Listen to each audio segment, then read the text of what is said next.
Sejam muito bem-vindos a mais um episódio do podcast Bússola Profissional, o primeiro podcast que fala sobre carreiras profissionais no Brasil. Para você que não me conhece, meu nome é Manuel Pacheco, eu vou ser o host, vou ser o apresentador desse programa, como sou em todos os outros. E hoje temos um convidado muito especial da área da ortopedia, mas a gente já vai falar desse convidado, a gente inicialmente vai te dar um recado, na verdade 2 recados, a gente sempre começa com 2 recados.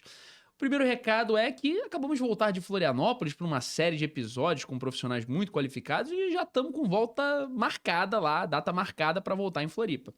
E aí eu sempre venho te pedir aqui essa indicação de novos profissionais para que você consiga nos ajudar. A gente traçou um planejamento no ano passado que foi de conversar com profissionais de todo o Brasil. Então a gente está querendo ir para Brasília, está querendo ir para o Nordeste, está querendo ir para o Sul, a gente está querendo ir para todos os estados para conversar com profissionais muito qualificados. Então eu conto com a sua ajuda nisso para que você comece a indicar também alguns profissionais para estarem no nosso programa. Pode ser de qualquer área. Você manda o link do perfil profissional desse profissional e a gente vai entrar em contato, vai tentar viabilizar de uma maneira que seja boa para ambos, para que ele venha no nosso programa, que a gente vá até ele, enfim. Pode ser do Rio de Janeiro, São Paulo, enfim, qualquer estado, só mandar o link e entrar em contato com a gente, beleza?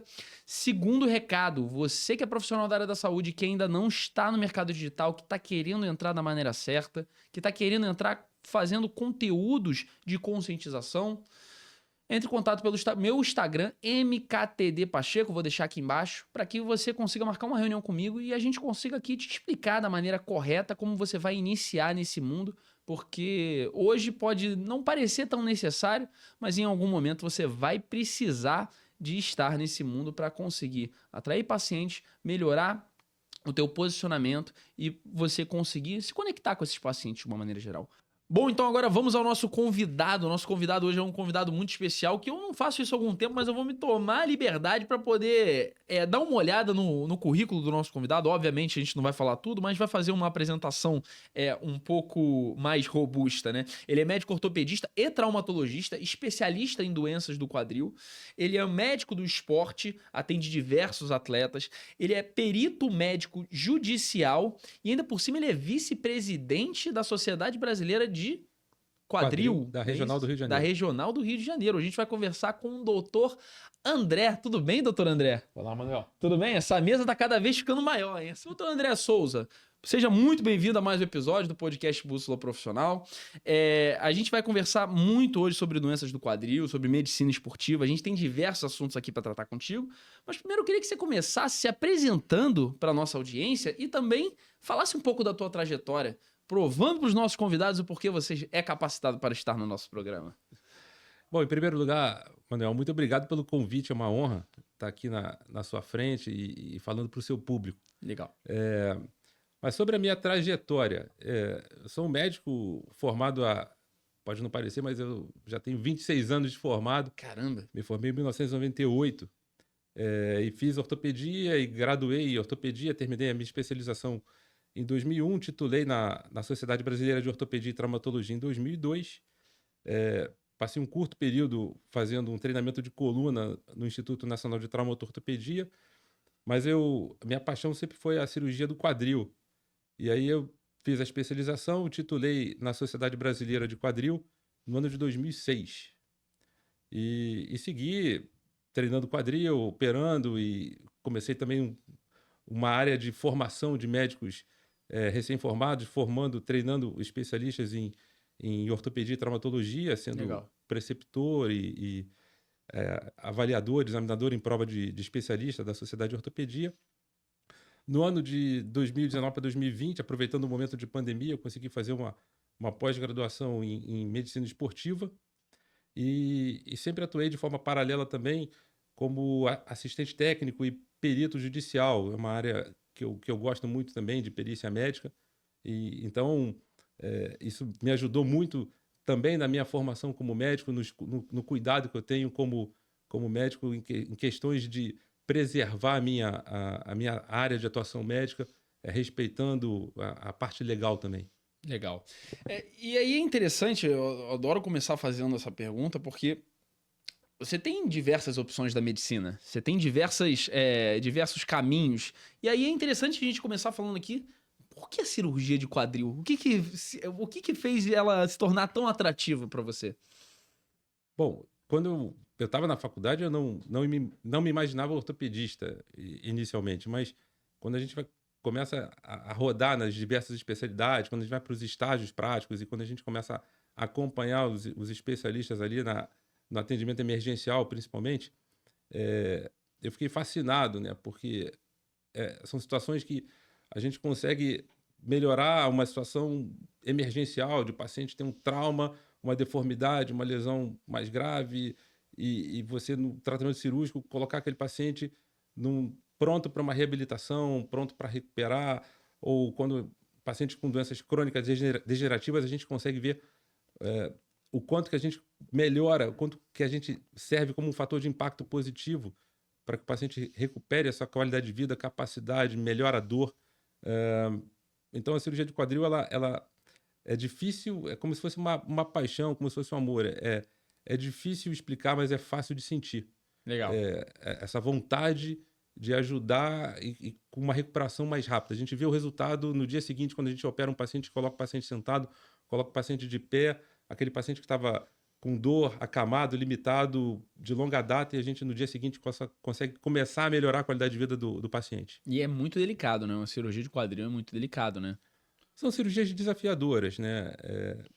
Pela questão anatômica, é uma anatomia mais complexa, é uma biomecânica, o modo do quadril se movimentar, com movimentos em vários planos, movimentos simultâneos. Então, tem um entendimento que mistura anatomia, biomecânica, física. Tudo junto. É fascinante, né? E Legal. com tudo que a gente vem, daqui a pouco a gente vai conversar sobre isso, o que a gente vem ganhando de avanços tecnológicos. Então, é empolgante. Entendi.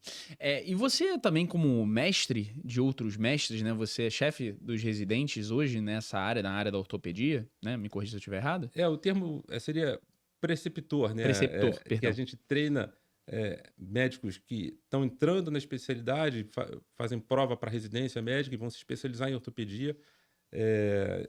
Eu costumo dizer que a gente é muito mais, hoje em dia, um mentor, né? Faz uma Entendi. mentoria e acompanha a formação dos médicos que estão em treinamento, né? Ensinando os conceitos básicos, ensinando a examinar, ensinando a operar. E é muito interessante, é muito legal a gente ver o crescimento. Normalmente são 3 anos de residência em ortopedia e avaliar o residente que está entrando e como o residente está saindo ao final de 3 anos. Normalmente é um momento de muita felicidade quando o residente termina, agradece e eventualmente quando passa na prova de especialista. Principalmente quando ele se torna um bom médico, né? Sim, e o objetivo não é só fornecer conteúdo técnico. Lógico, o conteúdo técnico é muito importante porque ele vai atender a população. Claro. Mas ensinar ética, ensinar respeito Isso, ao legal, paciente. legal. Uma coisa que eu costumo mostrar para os meus pacientes, o paciente não é um leito, o paciente não é um número, não é um prontuário. Ele tem nome e sobrenome, ele tem uma história pregressa, ele tem ansiedades, expectativas, como todos nós temos. E a gente tem que acolher o paciente nesse sentido também. Então, a gente tentar humanizar o treinamento do médico especialista é algo que sempre me empolgou. Acho que também muito do que eu aprendi com os meus mestres, né? Pessoas que foram fundamentais na minha formação médica, como médico, como especialista em cirurgia de quadril.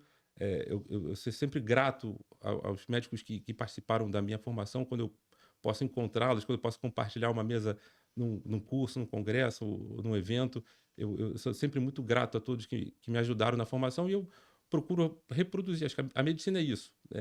É uma profissão que a gente consegue fazer a continuidade do ensino, né? O ensino ele é transmitido, a gente tem muito acesso hoje, muita facilidade, muito conteúdo, como em outras carreiras, mas a gente precisa desse contato, né? De alguém que tem mais experiência, com menos experiência, transmissão de conhecimento, transmissão de experiência. Compartilhar experiências, né? Isso acho que faz parte, é o que me motiva para continuar nesse trabalho também. Legal, assim, você tocou num assunto aqui que a gente sempre fala em todos os programas, né? O podcast Bússola Profissional, como bem antes te falei, antes de convidar para esse programa, ele tem um objetivo de dar uma referência profissional à nossa audiência, pessoas que eventualmente estejam assistindo esse podcast. Então, por exemplo, hoje você é referência profissional como um médico ortopedista, especializado em cirurgia de quadril, médico do esporte, perito. Você é uma referência profissional para os que estão te assistindo. Mas você também já teve suas referências profissionais. Eu queria que você falasse um pouco delas para a gente. Quem são suas referências profissionais? Graças a Deus eu tive excelentes médicos que eu chamo de mestres, foram meus professores que me ajudaram.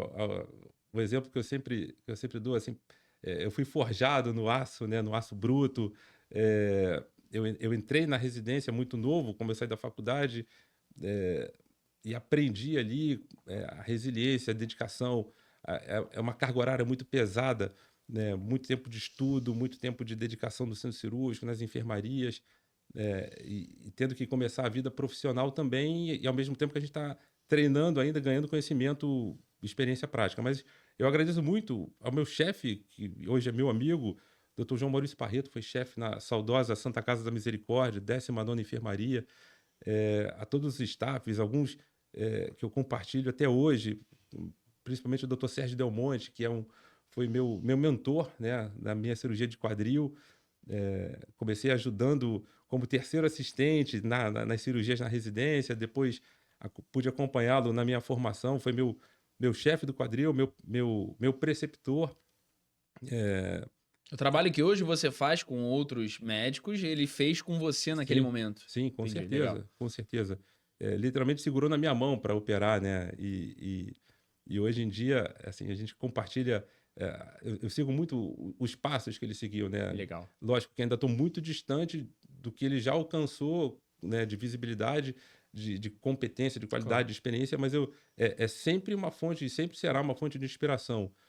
Professor Márcio Malta, que foi meu chefe na residência, que a gente combinava, dividia parte do treinamento na Santa Casa e parte no Hospital Universitário Antônio Pedro, em Niterói, que também, assim, eu sou suspeito para falar, mas foi um mestre, foi um pai ali que me acolheu, me ensinou muita coisa em relação à cirurgia, a como lidar com o paciente, a como lidar com casos difíceis.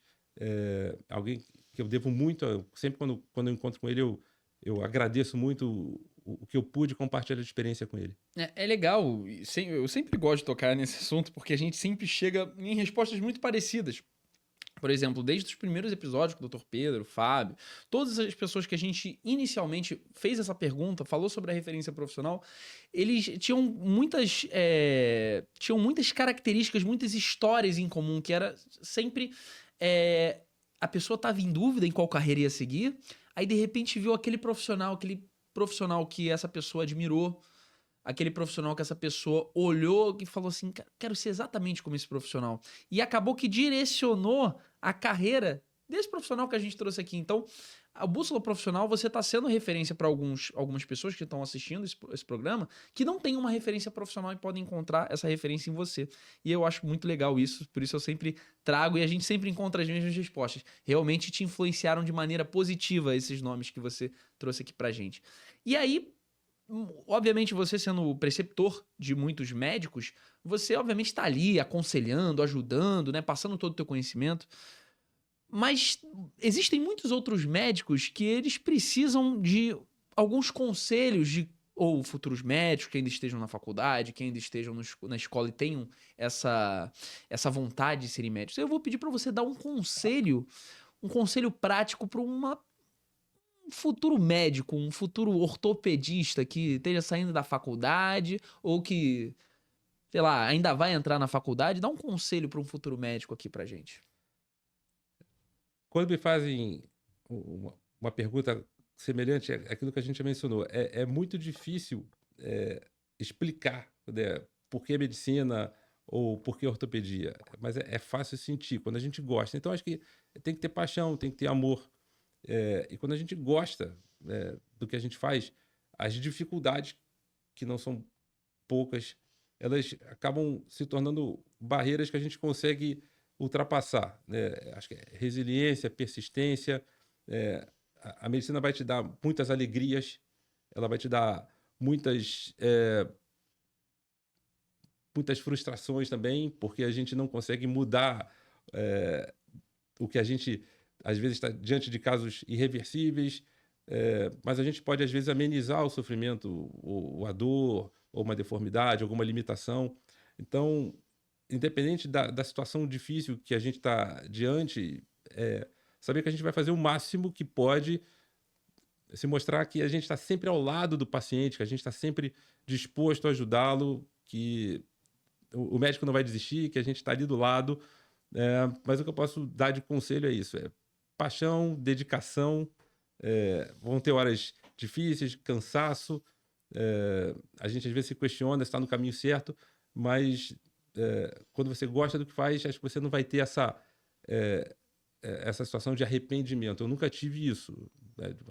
Se eu pudesse voltar atrás, acho que a melhor maneira de definir isso: se eu pudesse voltar atrás, uma máquina do tempo, e começar de novo, acho que eu faria Tudo de novo. 99% igual. 99%. Acho que sim. Entendi. Então, o caminho de...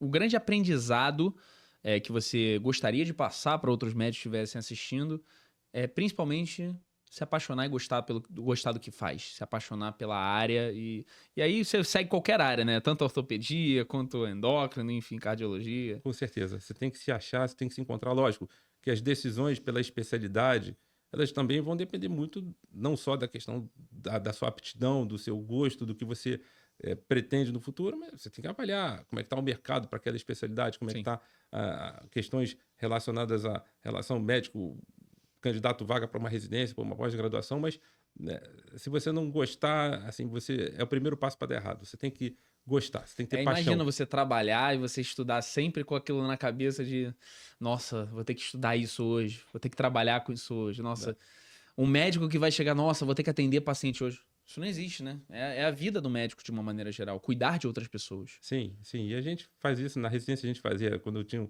os colegas da residência, a gente disputava os casos, quem é que ia operar aquele caso. Legal. Assim, a gente brigava no bom sentido para ter a honra mais de operar um caso né? mais difícil. Isso, sim, entendi. Para sim. aprender mais. E aí eu achei muito legal uma coisa que você falou, que eu não podia perder o gancho ali do bússola profissional, mas eu achei muito legal uma coisa que você falou, que eu falo com a maioria dos profissionais da área da medicina aqui, que é a questão do atendimento humanizado, de você ver um paciente como uma pessoa com dores, com frustrações, com suas particularidades. E eu queria que você falasse um pouco sobre isso, essa questão da modificação que está acontecendo, eu acho, no mercado da medicina. Porque muitos médicos lá atrás não pareciam se importar tanto com os pacientes. Aí começaram a surgir alguns nomes, alguns ditados como a visita de médico, o atendimento do médico, assim, rápido, prático e objetivo, sem olhar um paciente por trás, uma pessoa por trás do paciente. E eu queria que você falasse um pouco sobre isso, essa questão do atendimento humanizado hoje na medicina. Sim, e isso é um conceito que eu tento colocar para os médicos que a gente está ajudando na formação. O paciente, ele tem nome, tem sobrenome, tem uma história pregressa. E encarar o paciente que está do outro lado da mesa, que está numa maca precisando de ajuda, ele como se fosse alguém da sua família. Legal, encarar um paciente como se fosse alguém da sua família. Acho que a questão da empatia, tentar entender o sofrimento do paciente, as necessidades, a angústia, a expectativa, eu acho que isso é o primeiro passo para que você se dedique ao paciente. Não é, no meu caso, na ortopedia, não é apenas um quadril, não é apenas um joelho com problema. É um paciente que tem um problema no quadril, é um paciente que tem um problema no joelho. Então, essa questão de entender a dor do paciente é o primeiro passo para a gente ter o sucesso na relação médico-paciente. O atendimento humanizado, né? A ortopedia, durante muito tempo, né, teve um estigma de que o médico tinha que ser... era uma consulta muito rápida, objetiva, sentou, levantou, próximo. Isso mudou, não é mais assim, né? A medicina não é assim, a ortopedia não é assim. Você tem que colher história, ouvir uma história detalhada, os pontos principais, fazer um bom exame físico, formular hipóteses diagnósticas, pedir os exames corretos, não pedir exame demais. Então, eu acho que isso tudo gera em torno de conceitos básicos da medicina, de que é ouvir, examinar, formular as hipóteses para pensar numa conduta terapêutica que seja mais eficiente, que não seja muito custosa para a rede pública de saúde, para a rede privada. Então, a gente tem que fazer o que é certo, né? E dentro desse treinamento, se especializar na parte técnica, né? E aí você consegue alinhar o pilar, né, de eficiência, de experiência, de resolução, Então, é basicamente isso. Acho que na questão da humanização, você tem que ouvir o paciente, tem que colocar a mão no paciente, tem que ter esse cuidado de encostar no paciente, fazer as manobras corretas e não ficar na dependência exclusivamente de exames sem examinar o paciente. Entendi. É legal você falar isso também, porque conhecendo a história do paciente, conhecendo os hábitos dele, conhecendo o momento que ele está, você vai conseguir preveni-lo de outras doenças e conseguir ajudá-lo de uma maneira geral. Então, legal você botar esse conceito. E aí, indo mais para um lado da questão da tua especialidade, hoje, como você se coloca como cirurgião de quadril, são as doenças que você mais trata, as doenças do quadril de uma maneira geral. Eu queria saber, assim, porque a gente não escuta muito sobre as cirurgias de quadril. Eu fiz uma cirurgia de quadril. Pelo menos eu não escuto. Então, por isso eu tô com essa dúvida e queria tirar com você. Quando alguém deve fazer uma cirurgia de quadril? Quando ela é recomendada de uma maneira geral? Tá, vamos colocar da seguinte forma. Quando a gente está falando em um tratamento cirúrgico do quadril, a gente tem que definir. É uma situação relacionada a um trauma agudo, a uma fratura, a uma doença crônico-degenerativa, é uma situação que está relacionada a um atleta de alto rendimento, que tem lesão associada a uma questão chamada de impacto femoroacetabular, se ele tem uma osteoartrite que está provocando um desgaste muito acentuado da articulação coxofemoral. Então, isso vai depender da causa básica da doença. Mas, assim, hoje a cirurgia do quadril, quando a gente fala muito em cirurgia, a gente fala em reconstrução articular, mas também a gente fala em cirurgias com técnicas preservadoras. Entendi. Né? Então, o tipo de abordagem vai depender muito do diagnóstico, do momento em que aquela articulação se encontra, se é possível preservar a articulação original, e a gente tenta sempre preservar a biologia, em situações que já tem um desgaste muito grande, que a reconstrução, ou seja, a colocação de uma prótese, de uma artroplastia, ela se faz necessária. Mas até chegar a um procedimento de reconstrução, a gente tem uma série de meios, métodos de tratamento que são métodos conservadores, tratamento medicamentoso, terapias de reabilitação, fisioterapia, a interação com educação física, hábitos saudáveis e partir para métodos um pouco mais invasivos, né, com ortobiológicos, que é com infiltração, com ácido hialurônico ou com algum substituto ósseo que a gente possa usar de forma legal. Então, a gente tem várias opções do que seria tratamentos cirúrgicos e não cirúrgicos, né, para melhorar a qualidade de vida do paciente que tem um problema articular coxofemoral. E, assim, acho que a tua explicação foi muito completa, mas ainda me tem a curiosidade de em quais momentos, por exemplo, a cirurgia ela é obrigatória? Não, meu amigo, você não tem o que fazer mais, você vai ter que operar, não tem nenhum outro tipo de forma de você conseguir tendo uma vida saudável. Tá. Então, eu vou dar 2 exemplos aqui, de que a gente, dentre vários exemplos possíveis, que normalmente é uma decisão talvez muito mais do médico, lógico que o paciente sempre participa da decisão, Claro. mas de um paciente que tem uma fratura do colo do fêmur.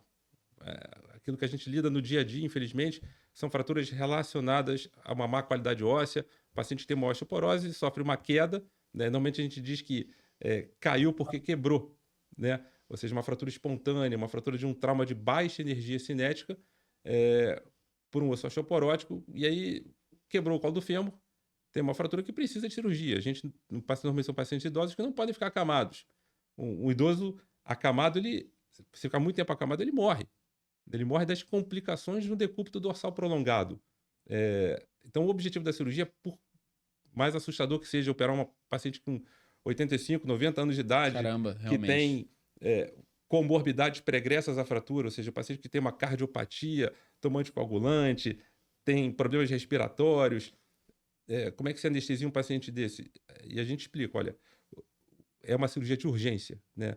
A gente encara isso como uma urgência. Apesar dos riscos, eu sempre explico para o paciente, quando eu vou abordar um paciente com uma fratura de fêmur, é mais perigoso deixá-lo deitado a ter que fazer uma cirurgia, porque a gente consegue mobilizar o paciente precocemente, tirar o paciente daquela posição deitado, onde ele vai ter muita dor, muita dificuldade para se movimentar, fazer higiene, tentar levantar um pouquinho para se alimentar, risco de broncoaspirar, de aspirar o alimento que ele está deglutindo. Então, a gente opera para evitar as complicações do decúbito dorsal prolongado. evitar riscos de trombose, o trombo que se forma nas pernas parar no pulmão, na cabeça, de formar aquelas escaras.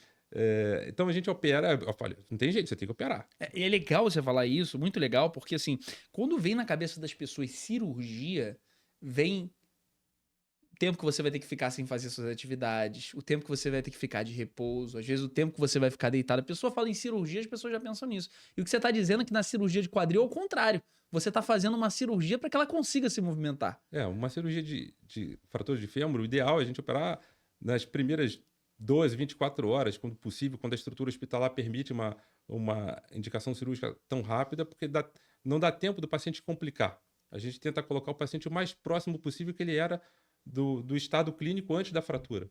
Então, é operar para horas depois colocar esse paciente sentado e fazer já alguns movimentos com a perna e poder respirar melhor, evitar complicações que podem acontecer se ele ficar deitado muito tempo. A outra situação que você mencionou, que eu mencionei como opção, como uma situação que, olha, você tem que operar ou falar para o paciente, a cirurgia é a melhor opção. Por exemplo, é uma situação que eu, hoje, conversando com um paciente no consultório, paciente com uma artrose coxofemoral e um nível de dor muito alto.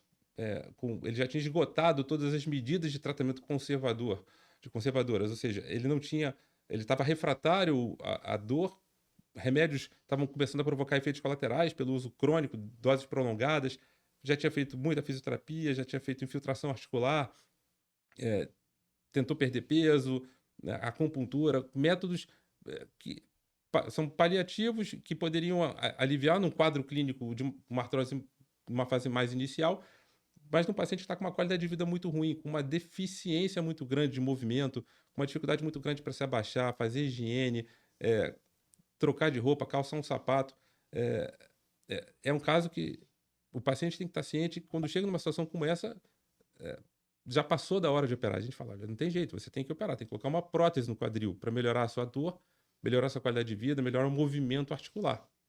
Entendi. Você se movimentar mais nesse caso, ainda mais com esse tipo de paciente, né? O paciente mais idoso, o paciente que ele precisa se movimentar mais nesse sentido. O que seria diferente, por exemplo, de você operar um atleta, que você também trabalha com medicina esportiva. Então, eu queria que você falasse também um pouco disso. Obviamente, tem uma diferença de você operar atletas e você operar um cidadão comum, né? Uma pessoa que não pratica talvez tanto exercício assim. Sim, isso é muito interessante quando a gente está fazendo a especialidade de cirurgia do quadril. A gente fala muito de doenças degenerativas, de colocação de prótese, um público habitualmente com mais idade, porque com o envelhecimento populacional a gente percebe cada vez mais as doenças articulares se manifestando ao longo da vida, mas a gente também está diante de lesões articulares que acontecem em pacientes jovens, pacientes ativos, Caramba. pacientes que praticam atividades físicas de alto rendimento, atletas profissionais ou atletas amadores que têm um perfil de alto rendimento. E a gente se depara muito hoje, já há algum tempo, a gente descobriu que muita artrose que a gente trata em pacientes com 40, 50 anos de idade, artrose de quadril, são causadas por um problema chamado impacto femoroacetabular, que é um movimento que acontece da parte superior do fêmur colidindo contra o acetábulo, contra o encaixe na bacia, momentos antes do que deveria acontecer apenas numa situação extrema. Isso começa a acontecer com um arco de movimento menor, em pacientes que fazem movimentos mais complexos, atividades físicas de um nível de complexidade maior. A gente pode citar aqui várias modalidades, dentre treinos de luta, lutas de chão, jiu-jitsu, tênis, futebol, balé, danças de maior grau de dificuldade, e atividades de impacto repetitivo, os corredores de alto rendimento, os corredores de longa distância, nadadores. Então, uma série de modalidades físicas podem facilitar o impacto femoroacetabular por movimentos mais complexos, em pacientes que têm algumas alterações morfológicas, anatômicas, na parte superior do fêmur ou na parte superior no encaixe da bacia, no acetábulo, ou nas duas, né, que é uma alteração mais combinada. Então, existem vários tipos de impactos às vezes que são funcionais, o paciente não tem deformidades grosseiras, mas que tem movimentos extremos que favorecem o impacto, tem alguma frouxidão ligamentar que favorece movimentos extremos. Então, Isso começa a provocar danos na articulação, na cartilagem do quadril, numa estrutura chamada labrum, que começa a desgastar precocemente, às vezes se solta, a gente se depara às vezes com lesões que a gente só consegue reparar através de uma artroscopia. Antigamente a gente fazia cirurgias abertas para reparar essas lesões articulares, e hoje, como se faz muito no joelho, com sucesso, no ombro também, a artroscopia do quadril, ela trata atletas profissionais de alto rendimento, que têm lesões articulares, tentando preservar a cartilagem, reinserir o labrum, reparar a lesão. Então, a gente consegue evitar uma evolução natural que caminharia precocemente ou rapidamente para uma artrose coxofemoral. Entendi. E aí é legal a gente também falar sobre esses casos mais comuns que chegam no teu consultório, por exemplo. Você atende, né, diversas áreas de doenças do quadril. E aí, até pra gente, como uma forma de prevenção, pra gente ter um alerta, quais são os casos assim que mais chegam pra você em questão de doenças do quadril? Assim, não me vem à memória, não me vem à cabeça muitas doenças do quadril, é uma área muito desconhecida pela maioria das pessoas. Então eu queria que você falasse um pouquinho pra gente sobre isso. Tá. Mantendo essa linha da questão relacionada ao esporte, ou o paciente que tem uma doença degenerativa na articulação, o que motiva o paciente a ir ao consultório do ortopedista é dor, né? Normalmente a queixa principal é dor. É o sinal, o primeiro É o sinal. sinal, né? A dor é um sintoma, né, de alerta. Igual como é a febre para um quadro inflamatório infeccioso, a dor não é normal. Sentir dor, aquela dor muscular do esforço físico, tudo bem, mas uma dor articular, uma dor mecânica, né? Você faz um movimento e sente dor, isso é um sinal de alerta. Então, o paciente que tem dor na articulação coxofemoral, dor na virilha, uma dor que às vezes irradia do quadril para a parte interna da coxa, que vai até o joelho, isso sinaliza um problema na articulação coxofemoral. Um estalo articular, às vezes um estalo doloroso, ele indica alguma lesão estrutural na articulação do quadril, limitação da mobilidade, são sintomas e sinais que motivam o paciente e que devem ser difundidos para as pessoas procurar um ortopedista, procurar um especialista de quadril para fazer uma avaliação de algum possível problema articular. Entendi. E, assim, existe um estereótipo criado em cima de um médico de uma maneira geral, que é aquele médico que fala assim, não, vamos operar, qualquer coisa vamos operar. E existe o médico que tem um tratamento mais conservador, que é aquele que fala assim, peraí, vamos dar uma olhada aqui, o que a gente pode fazer de medidas paliativas pra gente, né, tentar melhorar de outras maneiras. Eu queria saber qual o tipo de médico que você é. Você é aquele que quer resolver o problema logo com a cirurgia, ou você é o médico que, não, vamos tentar resolver de uma outra maneira e, último caso, a gente vai para a cirurgia? Então, Manuel, respondendo a tua pergunta, a ortopedia e traumatologia, ela é uma especialidade cirúrgica, né? Nós somos cirurgiões na essência, então a gente gosta de operar. Mas eu aprendi e tento passar isso para os meus residentes, que o sucesso de uma cirurgia começa pela indicação. É lógico que às vezes coça a mão para operar. Acho que eu poderia resolver esse caso com uma cirurgia. Mas a cirurgia ela tem que ser bem indicada para ter sucesso. Então a gente tem que saber a hora certa de operar, usar critérios técnicos, protocolos, para a gente poder determinar a hora certa de operar. E, por exemplo, hoje, agora, antes de vir para cá, eu tive um caso muito emblemático, que era um paciente que veio ouvir uma segunda opinião. A gente se depara muito com isso. O diagnóstico estava correto, uma artrose coxofemoral bilateral, e a indicação do colega era de uma artroplastia do quadril. Mas era um paciente que estava virgem de tratamento, como costumo dizer, como eu disse para ele. Olha, o senhor está virgem de tratamento ainda, o senhor não tentou as medidas de tratamento conservador que podem surtir efeito, que podem melhorar a sua qualidade de vida, talvez postergar um pouco a cirurgia mais para frente, se as medidas de tratamento não surtirem efeito. Mas é um paciente que vai se beneficiar, e eu tenho certeza disso, tanto é que eu não contraindiquei a cirurgia, mas eu dei a opção para ele de uma reabilitação física, de uma boa reabilitação física que É ele legal, não tinha feito.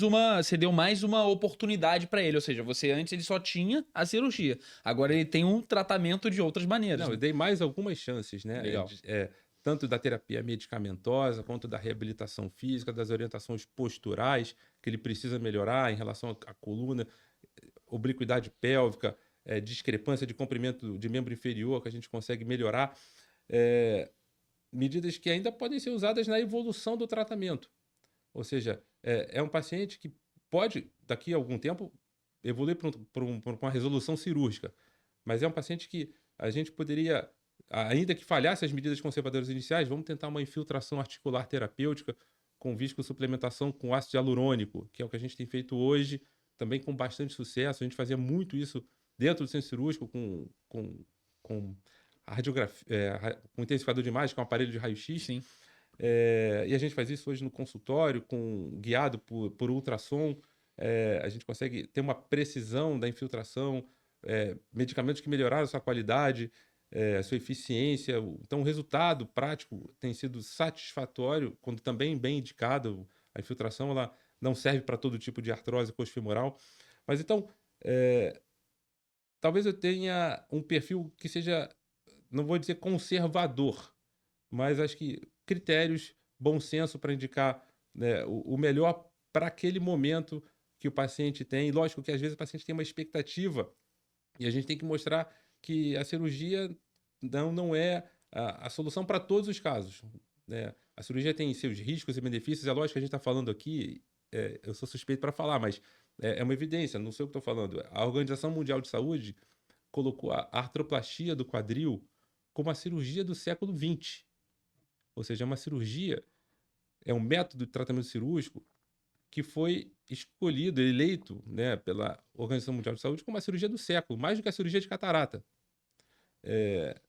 Pela capacidade de melhorar a vida do paciente. As cirurgias estão tendo uma duração, uma sobrevida, os materiais implantados têm uma sobrevida hoje que as expectativas superam, dependendo da idade do paciente, 30 anos, 40 anos,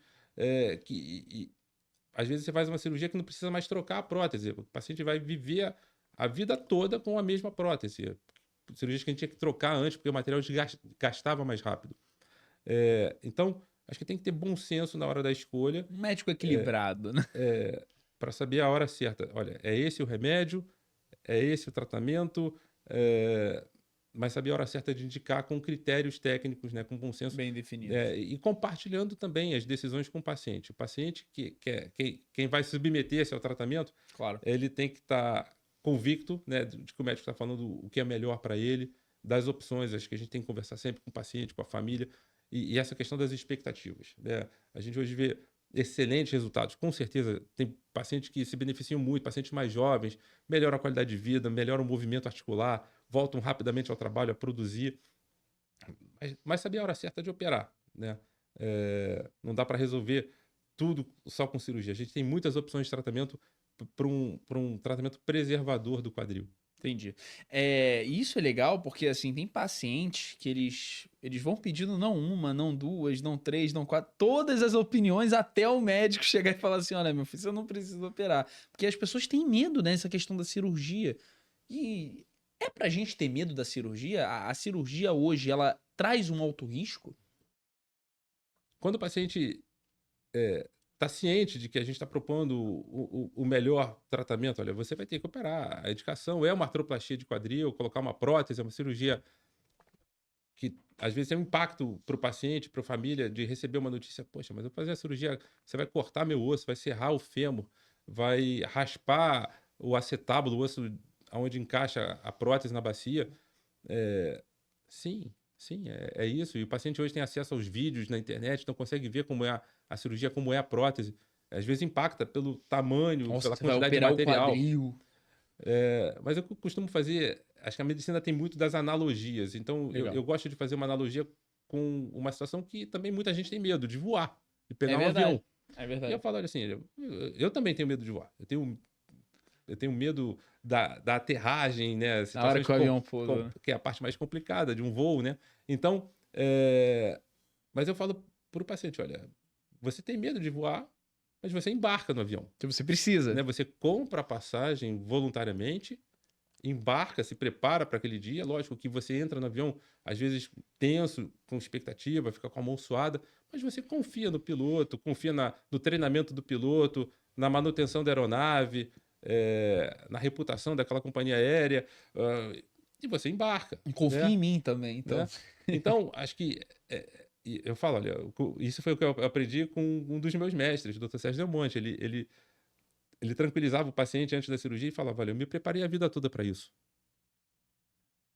Eu acho que é isso que o paciente tem que ouvir. É lógico que a gente não é infalível, né? Nós somos seres humanos, a gente se depara com limitações técnicas, com dificuldades imprevistas, dificuldades que a gente recebe o treinamento para lidar com complicações, igual como um piloto de avião, com um vento contra, com pista molhada, no escuro, pista curta, mas ele pousa a aeronave, na grande maioria das vezes com segurança, na imensa maioria das vezes. Se a gente analisar do ponto de vista estatístico, o que dá certo num avião e que dá errado. Mais de 99% das vezes. Na cirurgia também é assim, mas é lógico que a gente também tem limitações, situações que dependem de um conjunto de fatores. Habilidade do cirurgião, situações biológicas do paciente, situações estruturais do ambiente onde ele está sendo operado.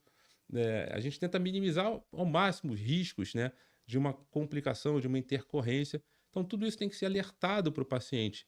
Quando eu vou operar o paciente, olha, eu explico, os riscos são esses e os benefícios são esses. Estatisticamente, os riscos dessas principais complicações são essas. O paciente tem que estar ciente, mas se a gente pesar riscos e benefícios, o benefício que a cirurgia pode lhe oferecer é muito grande. Então, eu acho que essa é a maneira de começar a mudar aquela resistência do paciente a uma cirurgia ortopédica muito grande, uma cirurgia de colocação de prótese, de troca de prótese, de uma revisão, que é uma cirurgia muito mais complexa, retirar uma prótese que está implantada ali com desgaste e trocar por uma prótese nova. Entendi. Então, eu acho que a gente tem que ser bem franco com o paciente. Tem que ter medo, é normal ter medo. Mas eu estou do seu lado, eu me preparei para isso. E nós estamos diante de uma estrutura hospitalar que permite uma cirurgia desse porte, vamos escolher o melhor material. Então, eu acho que isso tem que funcionar bem. Essa relação de confiança, né? A relação médico-paciente é uma relação de confiança. Entendi. E agora entrando na área por exemplo, do pós-operatório, de uma cirurgia de quadril, quais são os elementos necessários para que o paciente tenha um bom pós-operatório? A educação pré-operatória, ou seja, o paciente está ciente do que ele precisa fazer no pós-operatório, uma boa equipe de fisioterapia, uma boa equipe de educação física, protocolos alinhados, e hoje em dia a gente tem feito protocolos cada vez mais acelerados, né, que a gente chama de fast track ou uma recuperação, uma alta mais precoce, tirar o paciente o mais rápido possível do hospital. Então, o paciente hoje ele consegue, né, com técnicas cirúrgicas que a gente diminui o tamanho do acesso, diminui o número de músculos que são cortados, desinseridos. Às vezes a gente faz cirurgia sem cortar músculo, né, dependendo do acesso, dependendo da preferência do cirurgião, das condições anatômicas do paciente. Isso facilita muito a recuperação do paciente. Hoje a gente tem...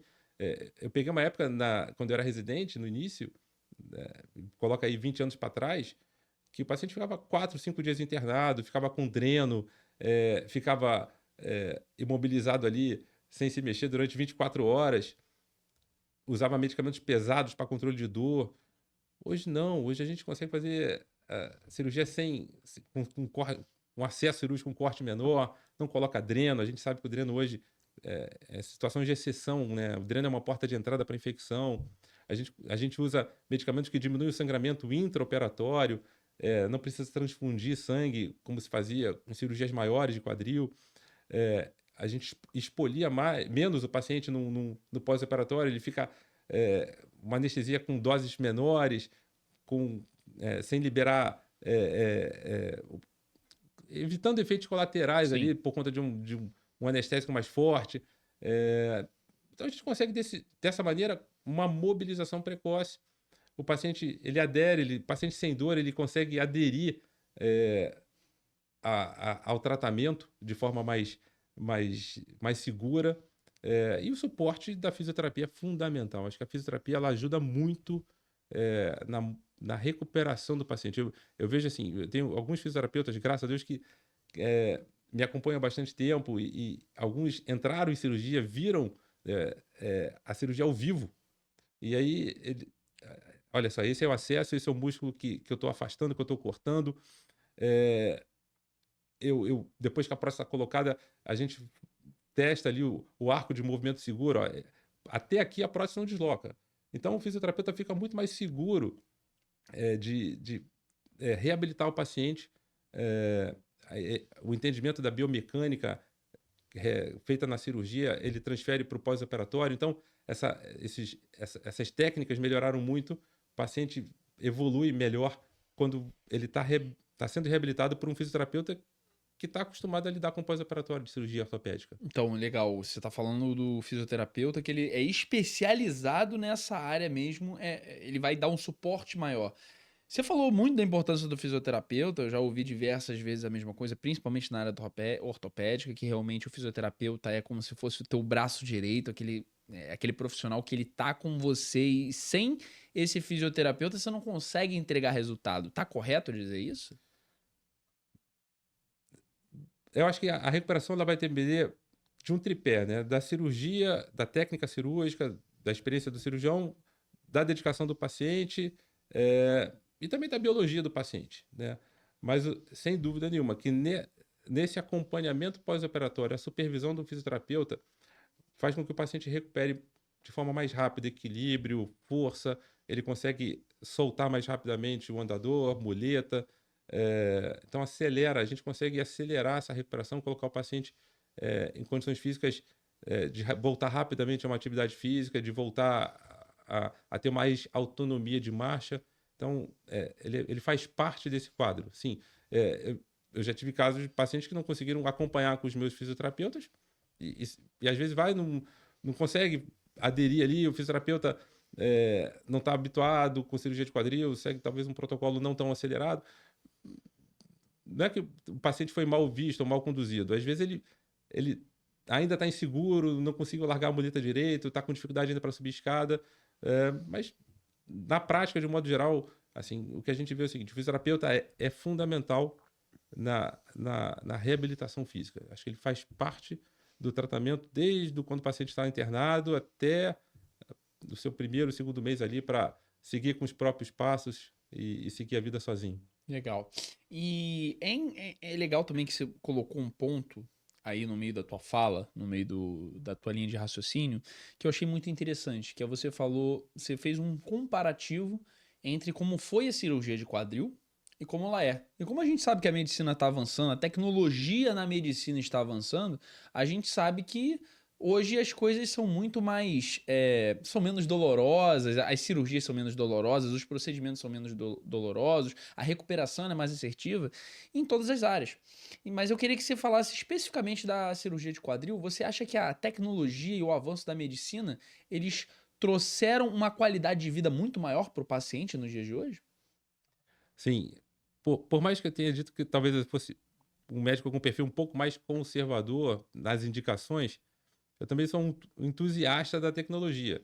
E com 26 anos de formado, com 23 anos de ortopedia, 19, 20 anos de cirurgia de quadril, eu vi o passado, eu vi uma evolução muito rápida. A medicina, a cirurgia ortopédica, como outras especialidades, evoluíram muito rápido em relação à questão da tecnologia, dos materiais, do desempenho, desenho, das técnicas operatórias. Legal. E o que eu estou vendo agora para o futuro, e eu estou vivenciando isso na prática, e aí a gente pode falar de duas situações específicas, né? Das cirurgias que a gente faz planejadas com o computador. Antigamente eu pegava uma radiografia e ensino isso para os residentes. Eles têm que aprender o analógico para também mexer com o digital. E a gente fazia a mensuração, a gente faz ainda a mensuração da escolha da prótese, do tamanho, da angulação, do encaixe, com medidas que a gente usa uma transparência e faz as marcações com uma caneta E o interessante é tentar reproduzir isso na cirurgia e fazer a radiografia logo depois e medir e ver o que a gente fez igual, o que mudou, por que mudou. É Mas que a nem gente... você aprender a passar marcha num carro, né? Pra Sim, poder depois sim. dirigir o Ou automático. como o arquiteto, é uma comparação que eu faço com os residentes. O arquiteto, ele fazia o projeto na prancheta, né? Com a lapiseira lá, Raiz. 0.5. Hoje ele usa o AutoCAD, ele usa programas Tablet, enfim. muito mais modernos, funcionais. Mas hoje a gente faz esse planejamento no computador. Eu consigo fazer o planejamento das cirurgias e ver o que eu consegui reproduzir no intraoperatório e comparar com o meu planejamento no computador. Além disso, a gente está usando hoje uma técnica cirúrgica com um navegador, ou seja, que é um software, um computador, onde a gente posiciona infravermelhos, receptores infravermelhos que mensuram como é que está o posicionamento do nosso implante. Se a gente está colocando ele muito mais para frente ou para trás, se a gente acertou a profundidade. O navegador ele auxilia isso. Tem a cirurgia robótica, como já existe a cirurgia com robô para várias especialidades cirúrgicas, cirurgia geral, urologia. A gente tem um braço robótico que ajuda na impactação da prótese. Pô, que legal.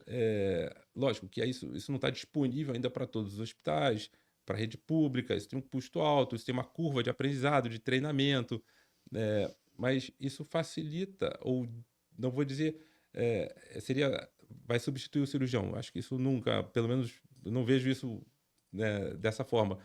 Mas isso é um instrumento, é uma ferramenta que é importante, principalmente nos casos mais complexos, né? Que por mais que a gente tenha já uma curva de treinamento, de aprendizado, de experiência cirúrgica, vivenciado muitas situações difíceis, a gente às vezes se depara com situações que o auxílio do computador pode nos guiar de forma mais segura para a resolução de casos mais difíceis.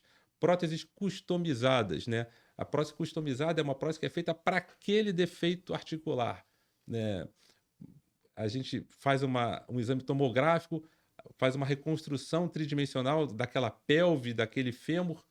A gente tem um software, manda para uma empresa que fabrica a prótese que vai encaixar naquele defeito. Às vezes defeitos muito complexos, que a gente vai precisar de peças para montar, para reconstruir. Como se fosse um Lego, né? Um quebra-cabeça. Do fabricante, uma peça que vai encaixar perfeitamente naquele defeito. Legal. Então, isso não é mais o futuro, isso é o presente, né? Além de outras pesquisas, quando a gente está falando não só da área não cirúrgica, né? Substitutos ósseos, que a gente já consegue vislumbrar que pode ajudar muito na regeneração de tecidos. Então, a gente tem várias opções aí que já estão, algumas delas disponíveis. A gente tem feito treinamentos para aprender a utilizar isso cada vez mais. E, por último, acho que a inteligência artificial, né? Quando a gente fala de tecnologia, hoje está dentro do consultório, e ela é uma situação que está acessível para médicos com menos experiência, com médicos com mais experiência. Eu costumo dizer que a inteligência artificial, a gente está aprendendo a lidar com isso ainda, mas a gente tem que dar o comando certo, tem que dar o prompt certo, tem que dar a informação correta para ter uma resposta correta também. Mas isso auxilia muito, a gente ganha tempo com algumas questões burocráticas, e sabendo usar isso de forma correta, isso também vai ajudar muito no desempenho, no atendimento médico, mas sempre, né, sem perder, por mais tecnológico que a gente seja, a gente tem que lembrar do analógico, tem que lembrar da caneta, da transparência e tem que lembrar do paciente. Eu acho que muito legal isso que você trouxe, encarar que a tecnologia vem, a modernidade vem, mas nunca esquecer do analógico, de voltar às raízes, porque se der um problema na tecnologia, você sabe fazer da maneira analógica. Por exemplo, se o teu carro, ele é, vamos dizer, ele é automático, mas você também tem a opção de passar a marcha, se der problema na parte automática, você também consegue corrigir o movimento do carro de forma analógica. Então, eu acho muito interessante isso que você falou. E agora a gente entrando voltando ali lá para o lado dos atletas, que eu acho muito legal, uma dúvida que eu tenho. Por exemplo, você faz muitas cirurgias em atletas, você trata de muitos atletas na área do quadril. E aí eu queria saber, por exemplo, a diferença muito ligada ao tempo de recuperação. Porque o atleta, você tem o atleta de alto rendimento, né? Tô falando daquele atleta que ele compete, que ele vive disso. Ele não pode ficar muito tempo parado repousando, ele tem que voltar o quanto antes. Enquanto o ser humano comum, ele tem um tempo maior para o corpo poder relaxar, para o corpo poder se recuperar. Eu queria entender essa dinâmica, como é que funciona você ter que tratar um paciente em tempo recorde? Quando eu estava me especializando em medicina esportiva, a gente pesquisava e lia muito sobre a fisiologia, né? Ou seja, entender como o organismo funciona de forma normal e para poder entender o patológico, para poder entender a doença. E são, às vezes, lesões muito semelhantes. E aí, se a gente comparar um atleta com um paciente extremamente sedentário, né? E a gente pode colocar ali que o sedentarismo está associado diretamente à doença. Paciente que tem sobrepeso, uma síndrome metabólica, dislipidêmico. Esse paciente, o organismo dele pode ter uma inflamação crônica. Esse paciente ele vai responder de forma metabólica, de forma muito diferente de um atleta que tem uma lesão, às vezes com o mesmo diagnóstico. A gente está falando de um indivíduo previamente saudável. Tudo bem, ele pode ter se machucado por um trauma, por uma lesão de overtraining, por uma lesão de excesso de movimento, de repetição, mas é um organismo que tem bom tônus muscular, boa flexibilidade. Isso a gente falando de um perfil de um atleta que tem alto rendimento, que tem orientações no treinamento, que tem uma boa técnica. Vamos dar um exemplo de um corredor. Tem um caso emblemático, recente, caso de sucesso, graças a Deus. Legal. De uma atleta que estava em preparação para uma maratona. Ela é uma engenheira, conciliando ali as atividades de trabalho, mas com um treinamento de alto rendimento, com uma planilha muito boa, evoluindo, seguindo ali num treinamento, conseguiu entrar, se inscrever, ganhar a inscrição para a Maratona de Berlim. E no final do treino, infelizmente, né, no final daquela programação de treino, que a gente costuma ver nos atletas de alto nível de rendimento, competidores, normalmente aquelas lesões relacionadas ao esporte, elas acontecem estatisticamente mais no final da temporada. Sim, né? Sim. Lesões que acontecem por fadiga, por desgaste, por erro de cansado, treino, né? Excesso de competição. Então, aquele volume de treino maior ali, em algum momento aconteceu uma sobrecarga articular no quadril, ela teve um edema ósseo, uma fratura por estresse, né? Ou seja, o osso foi inflamando, sim, fragilizou e o osso começa a quebrar, né? Caramba. Lógico que não quebra por um trauma agudo, mas ele quebra ali pelos microtraumas de repetição. E faltavam poucos meses para a maratona e me procurou. A gente estabelece uma conduta de tratamento. E como eu falei, era um indivíduo previamente saudável, né, com bom tônus muscular, boa flexibilidade, do ponto de vista metabólico muito equilibrada, com uma dieta balanceada. O entendimento do que deveria ser feito nela, lógico, que precisou de um auxílio medicamentoso, teve uma boa equipe de educação física e fisioterapia tratando junto. Então, ela teve uma evolução com um prognóstico ali que a gente estimava ali 8 a 12 semanas. Vai conseguir ir para a maratona? Olha, esquece o tempo. Tudo bem, já estava de passagem comprada, inscrição, tudo pronto. Expectativa toda, né? Vai viajar, mas surpreendentemente houve uma melhora rápida, uma resolução rápida, num prazo mais curto do que estava estimado pela complexidade da lesão, e conseguiu reiniciar o treinamento poucas semanas antes do embarque, mas conseguiu viajar, tinha uma resistência cardiorrespiratória muito boa, lógico que fez um tempo um pouco mais alargado do que estava planejado. Mas conseguiu fazer a prova. Conseguiu concluir. Ou seja, esse é um exemplo de que um paciente atleta, quando se lesiona, a gente tem condições, né, dependendo da complexidade da lesão, óbvio, é um paciente que, do ponto de vista metabólico, regenera mais rápido, recupera mais rápido, né?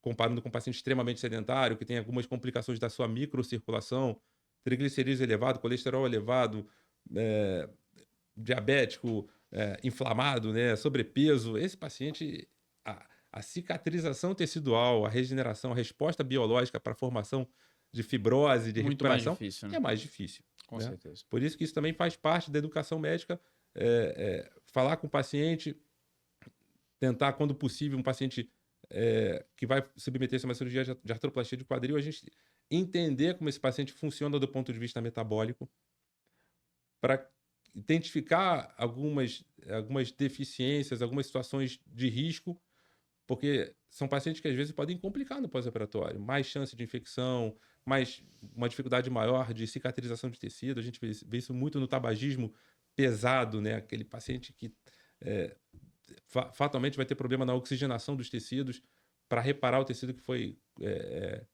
Fumantes, por manipulado ali, exemplo. tá? Entendi. E isso é muito legal de você falar, né? Que o atleta ele sofre muito, mas ele pelo menos tem alguns benefícios no corpo de uma maneira geral, na regeneração. É legal, é interessante ouvir um médico especializado falando sobre essas qualidades do atleta e esses benefícios em ser atleta. E aí é legal te perguntar também sobre a questão dessas lesões do quadril que chegam muito para você. E eu ouço falar, né, muito. Quando se ouve falar em lesões no quadril, sempre está associado a um erro na movimentação, um erro na postura, um erro de uma maneira geral, talvez num exercício que esteja fazendo, ou então de alguma atividade esteja praticando, não está fazendo da maneira correta. Então eu queria te perguntar se isso acontece muito no teu consultório, de, por exemplo, alguém vai fazer um crossfit, ou então vai malhar, fazer musculação, e por estar fazendo o movimento do quadril errado, gerar uma lesão. Sim, é uma situação que é um pouco recorrente naquele paciente que tem lesão de repetição, ou seja, o paciente teve uma lesão, foi diagnosticado, tratou, reinseriu o treino, reinseriu a competição e pouco tempo depois se machuca de novo. E isso indica um fator de risco que a gente tem que sempre suspeitar, que é o gestual do movimento. Esse paciente pode ter um erro de gesto de movimento, ele pode ter um desequilíbrio mecânico entre músculos que fazem o movimento e músculos que devem relaxar para permitir aquele movimento. E às vezes ele tem um desequilíbrio, uma musculatura está mais hipotônica, ou está mais. Os seus antagonistas, o músculo que faz o movimento, enquanto um contrai, o outro tem que relaxar, ele está muito encurtado, muito hipertrofiado. O paciente que tem algum problema na sua flexibilidade, ou seja, a gente tem que identificar se tem fatores intrínsecos do paciente e se tem fatores extrínsecos relacionados ao erro de movimento, a um erro de gesto de movimento, aos ciclos de repetição que podem favorecer uma lesão. A gente tem que respeitar as pausas, o organismo precisa descansar para regenerar, o que a gente chama de recovery muscular, quando o treinamento é muito extenuante, muito repetitivo. Mas é importante identificar isso, ou seja, o paciente que tem lesões repetitivas, a mesma lesão, provavelmente ele tem algum erro de gesto de movimento, ele pode ter algum problema metabólico intrínseco que tem que ser rastreado, investigado, mas está muito relacionado à relação de causa e efeito com gestos de movimento. Essa é uma suspeita que deve sempre passar pela hipótese diagnóstica quando a gente está diante de lesões de repetição. Entendi. E tem algum esporte, algum tipo de atividade que ela seja, de maneira geral, né? Obviamente, não de forma objetiva, mas de maneira geral, que ela tenha uma facilidade maior a ter problemas no quadril? Algum esporte em específico, algum tipo de exercício, ou seja, que os atletas ou as pessoas que praticam um determinado tipo de exercício tenham que ficar mais atentos para não terem problema no quadril? Sim, habitualmente os treinos de luta, né? Treino de Treinos de luta, legal. chão, jiu-jitsu, as lutas de chão, é, a luta livre, enfim, mas também de forma muito recorrente, né? O futebol, Aquele futebolzinho do fim de o final de rugby, que semana. aqui no Brasil o pessoal joga muito aqui na praia, aqui no Rio, o rugby de praia, no futebol americano de Aham. praia, isso também está se popularizando, né, em alguns locais. O tênis, né, a gente tem exemplos tanto aqui no Brasil, né, quando a gente fala do Guga, com uma lesão precoce, né, que acabou atrapalhando o final da carreira dele, o Andy Murray nos Estados Unidos, que precisou colocar uma prótese no quadril, dentre outros tenistas de alto rendimento. O balé, a dança clássica, né, Caramba, jura? o balé, sim, sim, tanto no porque são crianças que começam a fazer balé com Muito muita cedo. intensidade. Eu tenho no consultório bailarinas de excelente desempenho, com promissoras, mas é um organismo que está em formação, né? E às Entendi. vezes tem muita exigência de movimentos complexos, repetitivos, num organismo que ainda tem uma imaturidade Não tá pronto, em tese, pra isso. músculo-esquelética, né? Ainda está se desenvolvendo, terminando a sua formação óssea, formação muscular. ao longo da vida, às vezes, a gente trata de lesões que estão relacionadas ao que foi feito lá atrás no passado, né? Os atletas de alto rendimento, eles acabam tendo uma sobrevida articular que às vezes não vai ser na hora, no dia, lá na competição, ou durante a carreira, quando ele está mais produtivo. Quando Mas aposentou, quando aposentar, no né? final ali da carreira, ou então ele aposentou e daqui a pouco começa a ter dor, né, por um desgaste articular precoce, sequela de lesões traumáticas, joelho, quadril, tornozelo, que modificam a mecânica de movimento, esse paciente começa a ter complicações do esporte de alto rendimento. É o preço que se paga, né? Às vezes, um atleta de alto rendimento, ele é o extremo do sedentarismo. Ou seja, é importante fazer exercício? Sim, com certeza. Ele não tá dizendo para vocês não fazerem esporte Não, de nem forma fazer alguma. exercício, pelo amor de Deus. Mas às vezes o excesso de movimento ele ultrapassa o Claro. limite fisiológico do que uma superfície biológica pode suportar. Então, esse equilíbrio é importante, né?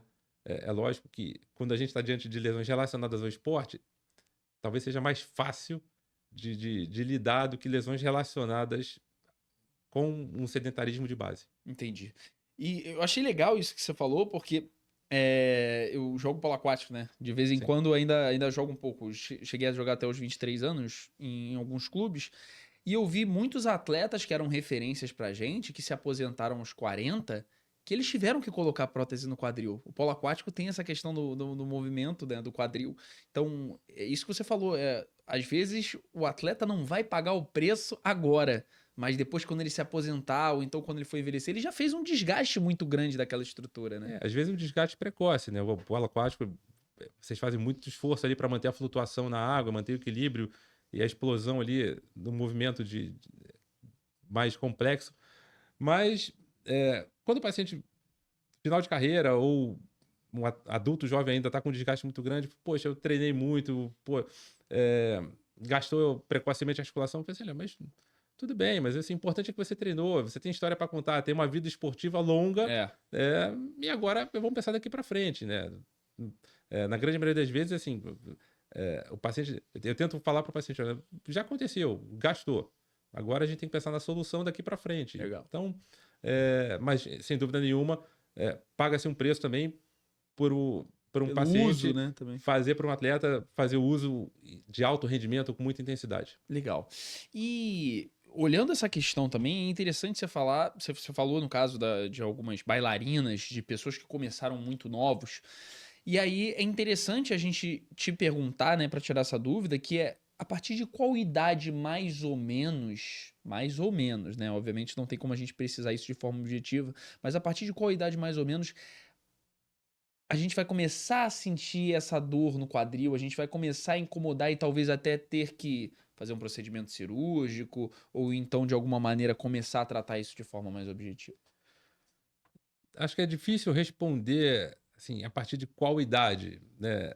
Eu acho que o que vai determinar a necessidade de uma prevenção, de um rastreio, de investigação, é o sintoma de dor. Ou seja, tem muito paciente, muito atleta praticante de atividade física de alto rendimento que vai conseguir atravessar toda uma carreira esportiva, né, do início do auge até o declínio, sem lesão, né? Mas mais uma vez, uma analogia que eu faço. Às vezes o paciente tem uma doença coronariana, um entupimento lá da coronária, 10%, 20%, não sente nada. O paciente pode ter uma redução de espaço ali, articular, uma mobilidade ali muito boa, conseguir executar os movimentos, mas pode ter uma deformidade pequena que está machucando o quadril, uma dor eventual, confunde um pouco com uma dor muscular, um repouso ali, consegue mudar um pouco a mecânica de movimento, vai se adaptando, e o atleta ele sente dor a vida toda. Você praticou polo de alto rendimento, o atleta ele lida com dor. Sim. Então, às vezes, ele desenvolve uma tolerância muito alta e aquilo ele consegue suportar. Então, às vezes a coronária vai entupindo ali 40%, 50%, pode sentir uma dor no peito, uma angina, e aí é o sinal de alerta, né? E aí trata antes que tenha complicação, começa a tomar remédio, faz um cateterismo, coloca um stent ali para dilatar a coronária, e aí você evita uma complicação de uma prótese dessa mesma forma. Ou seja, como se evita um infarto, você pode evitar um desgaste maior Mas a partir do momento que você tem sinais de alerta, né, que é a dor, uma dor associada ao movimento, uma dor em progressão, uma limitação de movimento, que aí você consegue, eh, na grande maioria das vezes, identificar de forma precoce e aí, a partir desse momento, tratar para evitar a progressão, a evolução natural para um desgaste maior. Legal. Legal, mas agora eu queria saber de uma, acho que utilidade pública, talvez um conselho que você pudesse dar para todo brasileiro de uma maneira geral, de como é que a gente pode evitar essas lesões no quadril. Tem alguma forma da gente se prevenir de ter que sofrer com essa dor? Não, na verdade, quando a gente fala de lesões do quadril, falando de prevenção, né, tanto as lesões intraarticulares quanto as lesões extraarticulares, né, não, a gente está falando só de artrose ou de impacto femoroacetabular, mas de lesões na periferia do quadril, na musculatura, nos tendões. eh, e aí a gente tem que separar o público atleta e o público normal, as pessoas que fazem as atividades básicas do cotidiano.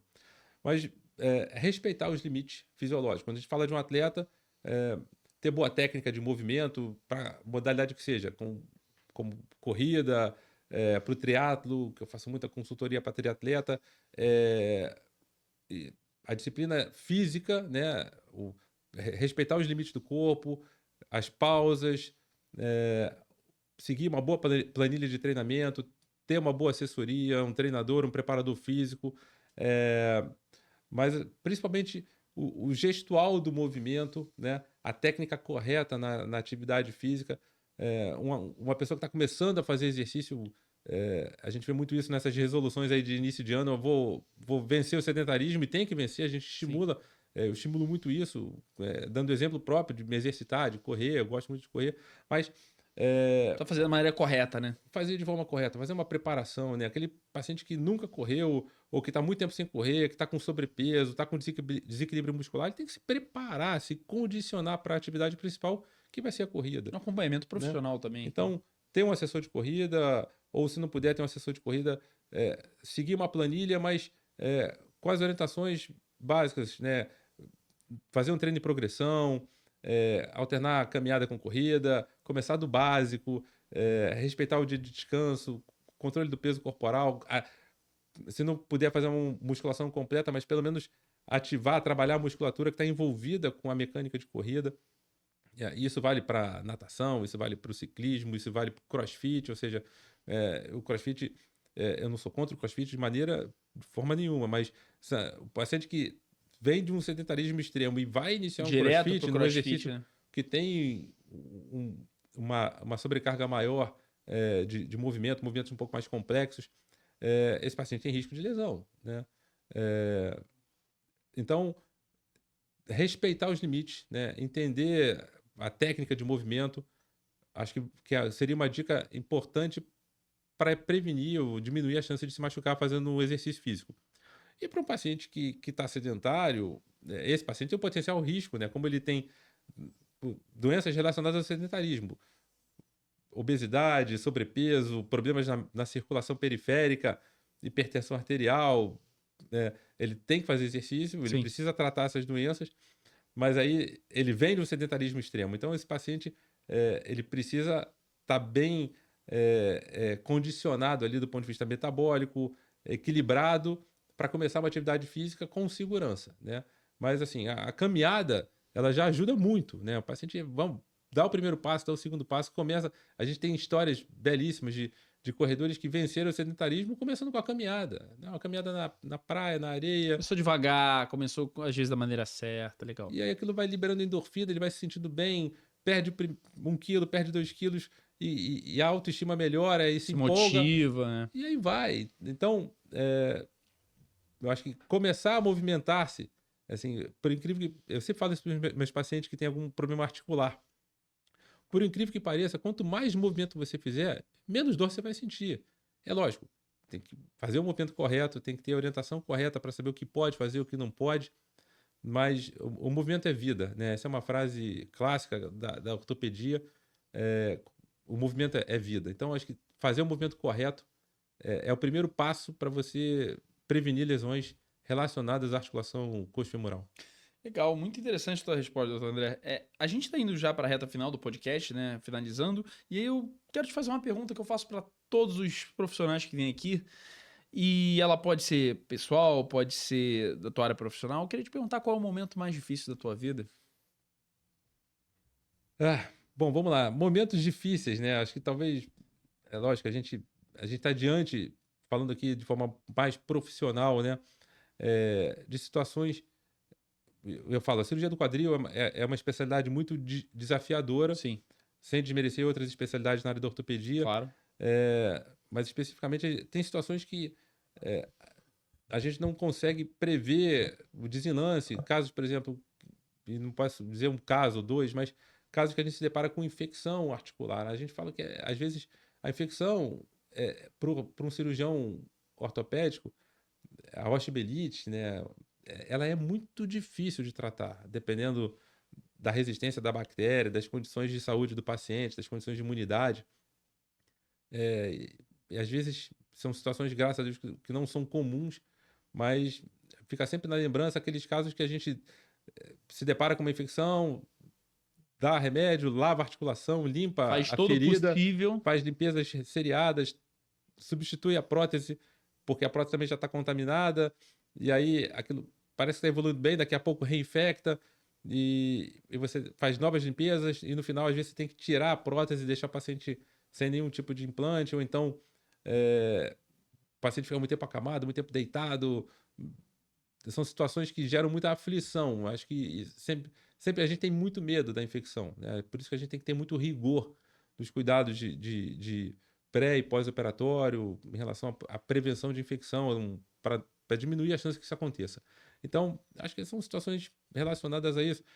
E na experiência profissional, né? Situações que a gente já se depara, do meio que a gente vive, situações de violência, situações relacionadas ao que a gente vive, às vezes, de um pouco de intolerância. Mas, assim, graças a Deus, esses episódios são pequenos quando comparados ao que a gente tem de casos bons para contar e para lembrar, né, do que a gente tem Legal. na nossa experiência. Resumindo de uma maneira geral, são situações e acontecimentos raros, mas que fogem do controle do médico especialista. Sim, com certeza.